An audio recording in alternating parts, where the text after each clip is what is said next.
செய்தியில 4 நாள் மழைன்னு சொன்னாங்க, அப்புறம் வரப்போது புயல்னு சொன்னாங்க. ஸ்கூலு காலேஜ் லீவுன்னு சொன்னாங்க, வெளியில சுத்தாத நோன்னு சொன்னாங்க. மழை வந்து வீட்டு கதுவ சாத்தணும், குளூர்ல நடுங்கி பெட்ஷீட்ட போத்தினும், போனுக்கு சிக்னல் கிடைக்காம எங்கணும், இருக்கிறத துண்ணுட்டு இருட்டுல தூங்கணும். காத்துல கூரைங்க பறந்து போச்சு, அங்கங்க ஒயரு அறுந்து போச்சு, ரோட்டுல மரம்லாம் சாஞ்சி போச்சு, கோலம் கொட்டை எல்லாம் நிரம்பி போச்சு.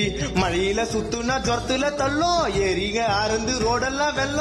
காரணம் புயலுங்கோ, தாறுமாறா தத்தளிக்கும் சென்னைங்கோ, பெருமையா சொன்னீங்கோ வீட்டுக்குள்ள தண்ணிங்கோ. தாறுமாறா தத்தளிக்கும் சென்னைங்கோ, பெருமையா சொன்னீங்கோ வீட்டுக்குள்ள தண்ணிங்கோ. காத்து மழையில காஸ்ட்லி காருங்கெல்லாம் தண்ணியில அச்சு போச்சு. இப்ப ஏகப்பட்ட சனம் பசி பட்டி